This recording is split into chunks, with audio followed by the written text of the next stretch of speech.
Bonjour, c'est Stan sur le mensuel.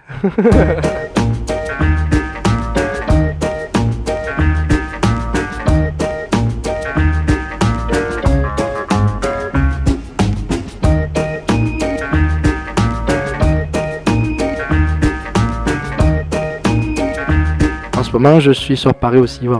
Je travaille donc comme assistant à la mise en scène sur une pièce de Tchekhov, sur La Mouette de Tchekhov.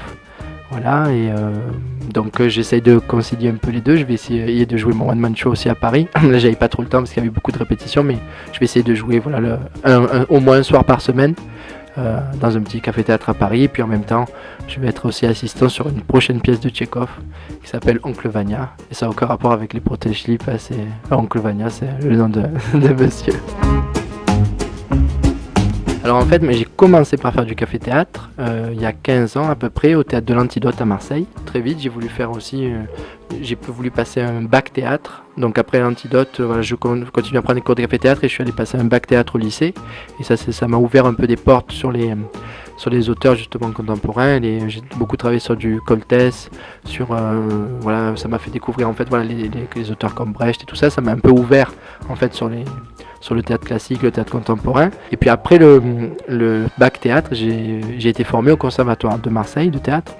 Et là pour le coup, pendant les 3 ans de formation, je me suis un peu éloigné de l'humour parce que je pouvais pas, c'était trop intense en fait au conservatoire. On travaillait vraiment tous les jours, plusieurs pièces différentes, que ce soit du Shakespeare, du Tchekhov, du Racine, du Édouard Baud. Après, en sortant du conservatoire, je ne suis pas monté tout de suite à Paris. J'avais eu la proposition, mais je ne l'ai pas tout de suite fait.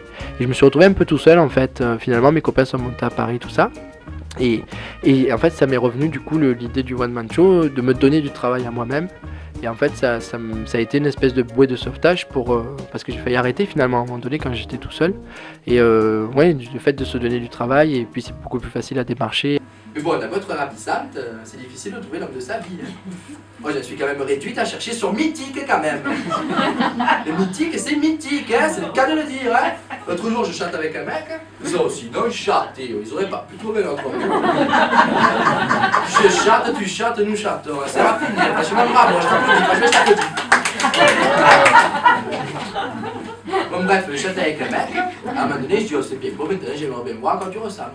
Alors il m'a envoyé la photo, il me dit, tu vas voir, je suis le portrait craché de Brad Pitt. Il m'envoie la photo, ah ouais d'accord, ok d'accord. Le portrait craché de Brad Pitt, ouais. Un peu plus sur le crachat que le portrait.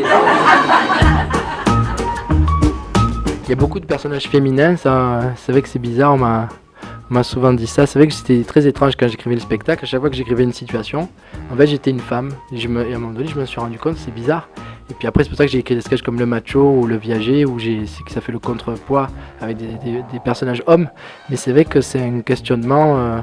Ça m'intéresse de parler des femmes parce que moi je crois que dans la vie, pour parler avec des amis garçons ou des amis filles, j'ai plus un point de vue, je pense plus comme une fille.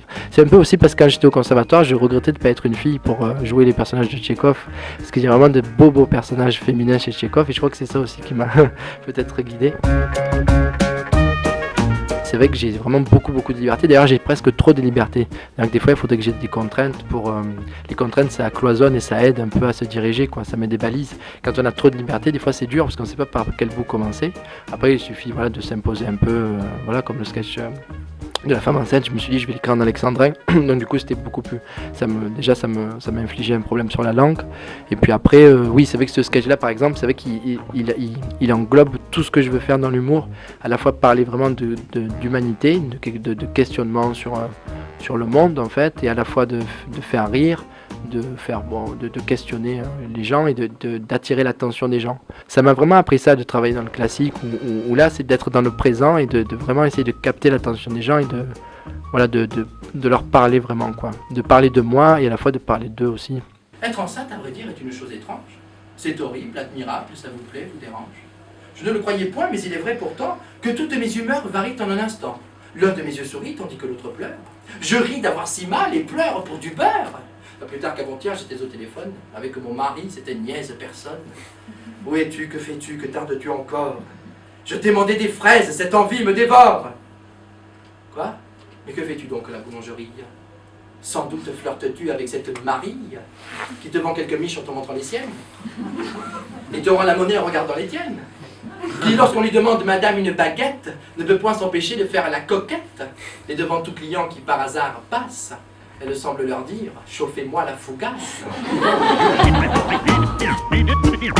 Pour moi, ce que j'ai appris ça au conservatoire, c'est que le théâtre, c'était le silence interrompu par la parole. Ça, c'est une phrase qui me guide beaucoup parce que c'est vrai, quoi. Alors, dans le one man, c'est compliqué dans l'humour de mettre des silences parce que dans l'humour, c'est la rapidité qui est caractéristique de l'humour. Il faut avoir un rythme normalement assez rapide, mais on peut quand même trafiquer. Il y a des humoristes qui ont un rythme lent et qui sachent donner des coups de poing quand il faut. Mais c'est vrai que le silence, c'est vrai que ça... c'est très très intense et en fait on se rend compte que c'est comme dans la vie en fait, les moments les plus forts, que ce soit les moments tristes ou les moments gays, à la limite ils sont souvent vécus dans des silences, c'est-à-dire qu'on n'arrive plus à parler et puis on vit les choses. Et c'est pareil au théâtre, je trouve que on dit beaucoup plus de choses dans les silences que dans les mots. Maintenant en fait c'est un peu plus facile je dirais, parce que maintenant que j'ai des sketchs qui sont entre guillemets un peu plus rodés, donc où les gens sont un peu plus avec moi, je les embarque un peu plus facilement. C'est vrai que les nouveaux sketchs, je les mets à la fin, et donc du coup ça permet, voilà, Michael Jackson par exemple, c'est un nouveau sketch, ça fait déjà un an, mais ça permet en fait qu'il soit avec moi déjà, et puis après je mets les nouveaux, donc si le sketch est un peu plus fragile, il passe plus facilement, parce qu'avant il y a eu, les gens étaient avec moi par le rire ou par l'attention avec les autres, donc ça c'est plus facile. Vous l'aurez sans doute deviné, j'écoute énormément la musique de... Michael Jackson. Mais c'est qu'a dit Michel Jonas? C'est ça, Michael Jackson, c'est ça. J'écoute tout le temps sa musique, tout le temps, mais c'est trop. Ça joue sur ma vie quotidienne. Enfin, par exemple, je peux même plus entrer dans une boulangerie et simplement demander une baguette. Moi, quand j'entre dans une boulangerie, donnez-moi une baguette pas trop cuite, je peux la penser à gâteau. Combien je te dois et que tout ça soit chaud, ma baguette. Mon croissant, mon gâteau, ma baguette, mais une baguette pas trop cuite. Oh non, pas au chocolat, croissant, gâteau. Combien je te dois et que ça soit chaud, ma baguette. Là on va faire l'espace Julien le 4 décembre et puis le 12 décembre, voilà, avec eux, et c'est une très très belle aventure, c'est une belle histoire d'amitié et de partage de la scène. C'est bien de se retrouver en groupe quand nous dans l'année on joue chacun un peu tout seul, quoi. Notre spectacle on est souvent seul, quoi, finalement, même sur les routes et là de se retrouver après c'est les vacances, qu'on est ensemble, et je crois que les gens voient aussi qu'on s'amuse entre nous, qu'on a une complicité, et les gens le ressentent en fait. Le 4 ce sera avec Gérald Dahan qui sera notre parrain.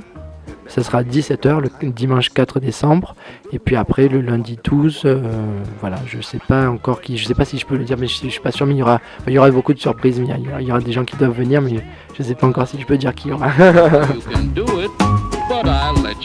Je vais jouer quand même le spectacle un peu dans toute la France, je vais essayer de chercher des salles pour jouer un peu, j'espère à Lyon, à Toulouse, un peu dans les salles en France, mais en même temps de rester un peu à Paris, parce que je vais continuer mon travail d'assistant à la mise en scène, donc...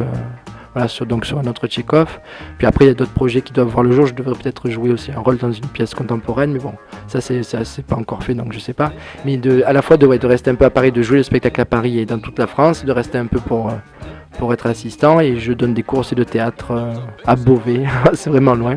Mais j'aimerais aussi continuer à donner des cours de théâtre parce que ça m'intéresse aussi. C'est vraiment très agréable de donner des cours.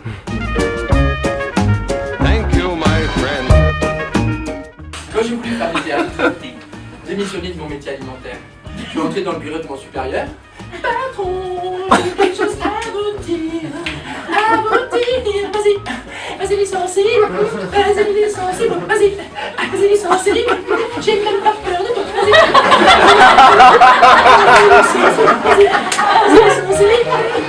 licenciez,